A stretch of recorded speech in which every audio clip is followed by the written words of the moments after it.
दोस्तों, अमेरिकी राष्ट्रपति डोनाल्ड ट्रंप एक बार फिर पत्रकारों पर निजी हमले को लेकर पूरी दुनिया में चर्चा का विषय बने हुए हैं। और ये कोई पहली मर्तबा नहीं है कि डोनाल्ड ट्रंप उनके ही देश के पत्रकारों को टारगेट कर रहे हैं। जब जब कोई पत्रकार उनकी पोल खोलता है, सच्चाई लिखता है या कहीं ना कहीं उनकी नीतियों पर सवाल उठाता है, तो वो उस पत्रकार को टारगेट करना शुरू कर देते हैं। इसके पहले शायद ही बहुत कम ऐसे मामले देखे जाते होंगे कि अमेरिकी कोई राष्ट्रपति डायरेक्टली पत्रकार का नाम लेकर उसको टारगेट कर रहा है, लेकिन ट्रंप आने के बाद बहुत कुछ अमेरिका की राजनीति में भी, अमेरिका के सिस्टम में भी बदलाव हुआ है। और दुनिया तो अब ये कह रही है कि ऐसे राष्ट्रपति अमेरिका में शायद ही कोई अभी तक नहीं हुआ जो इस बार के राष्ट्रपति हैं। पिछली एक बार और रह चुके हैं। इस बार फिर अमेरिका की जनता ने ट्रंप साहब को जिताया है और बहुत सारी उम्मीदें पाले बैठे थे। इन्होंने बहुत सारे वायदे किए थे कि फिर से अमेरिका को ग्रेट बनाएंगे, अमेरिका फिर से महान बन जाएगा, बहुत सारी चीजें। लेकिन जो जो इनकी नीतियां अमेरिका में आई, जो इनका बिहेव दुनिया के साथ हो रहा है, उससे एक बात तो क्लियर है कि ये अमेरिका को कहीं का नहीं छोड़ेंगे। जो अभी महाशक्ति बना हुआ है ना, इसके दिन उल्टे आ सकते हैं। ये खुद बराक ओबामा ने भी कहा है कि ये अमेरिका के लोकतंत्र को खोखला कर रहे हैं ट्रंप। ऐसा इसके पहले कभी नहीं हुआ है। तो क्या वाकई में अमेरिका का जो लोकतंत्र है वो धीरे धीरे नेस्त नाबूद हो जाएगा? और अमेरिका का जो पावर है, जो दादागिरी है, वो वैसे भी धीमी पड़ रही है। वैसे भी अमेरिका को अब कोई देश इतना ज्यादा तवज्जो नहीं देता है जो एक वक्त में दिया करता है। खैर, हम बात कर रहे हैं कि किस पत्रकार के साथ क्या हुआ है और उस पत्रकार ने किस तरह से ट्रंप की पोल खोली है। तो इस बार उनके निशाने पर है सीएनएन की senior national security reporter Natasha Bertrand, जिनके खिलाफ ट्रंप सोशल मीडिया पर तीखे शब्दों का इस्तेमाल कर रहे हैं। उन्होंने बर्ट्रैंड को झूठी, देशद्रोही और सीएनएन को बर्बाद करने वाली करार दिया। ट्रंप ने यहां तक कह दिया कि सीएनएन को तुरंत नौकरी से निकाल देना चाहिए, यानी कि जो महिला है इसको आउट ऑफ किया जाना चाहिए। अब सोचिए, अगर यही आदेश हमारे यहाँ होता तो कहीं देश के सर्व कह देता कि फलानों को नौकरी से निकाल दिया जाना चाहिए, तो टाइम लगता है क्या? फटाफट। लेकिन सीएनएन ने क्या जवाब दिए, सीएनएन वालों ने क्या कहा, वो मैं आपको अंत में बताऊंगा।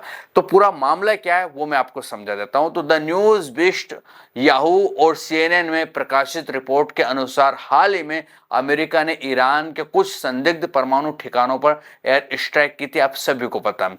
सरकारी दावों में इसे बड़ी सैन्य सफलता बताया। ट्रंप ने बहुत सारी कहीं ना कहीं वाई लूटने की कोशिश की। कहा कि हमने जो ईरान के 3 बड़े परमाणु साइट है उन पर बम गिरा दिए और वो नष्ट हो गए। उनका परमाणु कार्यक्रम कई दशक पीछे चला गया। लेकिन नताशा बर्ट्रैंड और उनकी टीम ने शुरुआती खुफिया सूत्रों के हवाले से रिपोर्ट दी कि हमला उतना ही असरदार नहीं रहा। हमला उतना असरदार नहीं रहा जितना प्रचारित किया जा रहा है, जितना प्रोपेगेंडा फैलाया जा रहा है। बस यहीं से ट्रंप को गुस्सा आ गया और वो पत्रकार पर भड़क उठे। वैसे एक जानकारी ये भी निकल कर सामने आती है, मैं इसमें ऐड कर रहा हूं कि यूएन की international atomic energy agency IAEA ने बीते रविवार को कहा कि ईरान कुछ महीनों में अपना न्यूक्लियर प्रोग्राम फिर से शुरू कर सकता है।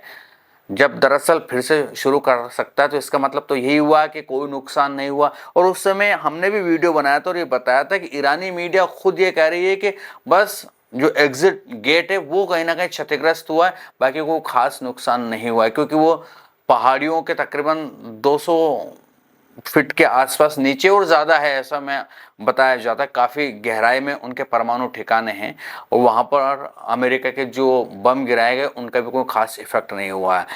आपको ये भी पता होगा कि अमेरिका ने B-2 बॉम्बर से हमला कर ईरान के फोर्डो, नातांज और इस्पान न्यूक्लियर साइट्स को तबाह करने का दावा किया था कि ये तबाह हो चुके हैं।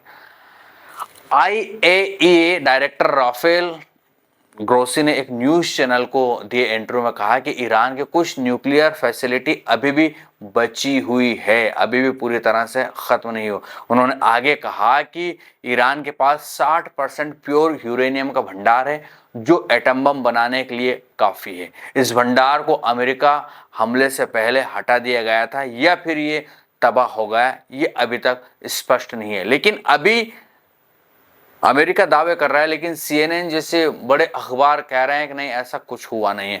ट्रंप ने आखिर ऐसा क्या कहा कि वो चर्चा का केंद्र बन गए? तो ट्रंप ने ट्रुथ सोशल पर कई पोस्ट करते हुए बर्ट्रैंड को फेक न्यूज की पोस्टर गर्ल कहा। उन्होंने लिखा, मैंने उन्हें 3 दिन तक झूठ फैलाते देखा। नताशा बर्ट्रैंड को CNN से फायर कर देना चाहिए। ये वही लोग हैं जिन्होंने कभी महान रहे CNN को तबाह कर दिया है। ट्रंप का दावा है कि बर्ट्रैंड ने अमेरिकी फौज और पायलटों की छवि को नुकसान पहुंचाया है। जी, अब ये नताशा बर्ट्रैंड कौन है ये भी मैं आपको बता देता हूं। तो नताशा बर्ट्रैंड फिलहाल CNN में राष्ट्रीय सुरक्षा मामलों की संवाददाता है और वॉशिंगटन DC में तैनात है। उन्होंने वासर कॉलेज से पॉलिटिकल साइंस और फिलोसफी से डबल डिग्री हासिल की है। इससे पहले वे द अटलांटिक, पॉलिटिको और बिजनेस इनसाइडर जैसे प्रतिष्ठित मीडिया संस्थानों में भी काम कर चुकी है, सेवाएं दे चुकी हैं। उनकी प्रमुख रिपोर्टिंग में गाजा में इजरायली हमले, अमेरिकी रक्षा मंत्री लॉयड ऑस्टिन की गुप्त बीमारी और रूस की खुफिया फाइलों की गुमशुदगी शामिल है। रूस यूक्रेन युद्ध पर उनकी टीम की रिपोर्टिंग को एमी अवार्ड से भी नवाजा जा चुका है और दरअसल उनकी काफ़ी तारीफ हुई है। अब CNN ने क्या कहा है, क्योंकि CNN के ऊपर तो काफ़ी दबाव बनाया गया होगा, प्रेशर डाला गया होगा कि ये जो आपकी रिपोर्टर है ये हमारे देश की छवि खराब कर रही है, पोल खोल रही है या जो भी है, इसको आउट कीजिए, इसको फायर कीजिए। तो CNN डटकर खड़ा रहा अपने पत्रकार के साथ। CNN ने ट्रंप के आरोपों को खारिज करते हुए बर्ट्रैंड का पूरा समर्थन किया और नेटवर्क का कहना है कि वो अपने रिपोर्टरों के साथ खड़ा है और निष्पक्ष तथा वो बिल्कुल तथ्य आधारित पत्रकारिता करता रहेगा। ये CNN का जवाब आया है। बताइए, अगर इसकी जगह कोई हमारे देश के मीडिया की बात कर ले तो क्या होता, आप मुझे कमेंट सेक्शन में जरूर बताइएगा। तो इस तरह से कहीं ना कहीं ट्रंप जो है ना, वो पत्रकारों को टारगेट करने में पीछे नहीं रहते हैं। ऐसा पहले कोई अमेरिकी राष्ट्रपति ने शायद ही इतने कड़ाई से, या कह सकते हैं इतने सख्ती से किसी पत्रकार को इस तरह की बातें बोली होगी, लेकिन ट्रंप है वो कर रहे हैं। और अभी तो सब तरफ आपको ट्रंप ही ट्रंप नजर आ रहे होंगे। ट्रंप ने वहां का सीज फायर रुकवा दिया, ट्रंप ने वो सीज फायर रुकवा दिया। लेकिन अमेरिका की जनता भी समझ रही है, जान रही है कि क्या स्थिति देश की होती जा रही है। अब क्या होगा क्या नहीं, अमेरिका की जनता ने अगर चुना है तो सोच समझ कर ही चुना होगा। और अगर अमेरिका को जनता को अब लग रहा है कि कहीं ना कहीं गलती हो गई, तो हो सकता है कि आने वाले चुनाव में ट्रंप वैसे भी तीसरी बार नहीं बन पाएंगे, लेकिन वो प्रयास कर रहे हैं कि तीसरी बार भी वो अमेरिकी राष्ट्रपति बन जाए। वो कानून में बदलाव की कोशिश में लगे हुए हैं, लेकिन देखना है क्या होता है क्या नहीं। अब आपको इस विषय पर क्या कहना है मुझे कमेंट सेक्शन में जरूर बताइएगा। ये था वीडियो, कैसा लगा ये भी बताएं। जानकारियां ठीक ठाक लगती तो चैनल को सब्सक्राइब, वीडियो को लाइक और शेयर करना ना भूलिएगा। फिर मिलेंगे किसी दूसरे वीडियो में, तब तक के लिए आपके दोस्तों को दीजिए इजाजत, नमस्कार। और हाँ, एक और छोटी सी बात याद आ गई मुझे। किसी ने कमेंट करके पूछा है कि भाई आप नया फ़ोन लेने वाले थे, उसका क्या हुआ, चंदा कंप्लीट हुआ या नहीं हुआ। इस पर हम एक डिटेल में वीडियो बनाएंगे और हमने चंदा मांगना छोड़ दिया है, उसके पीछे कुछ रीज़न है, आपको बताएंगे फिर कभी। नमस्कार।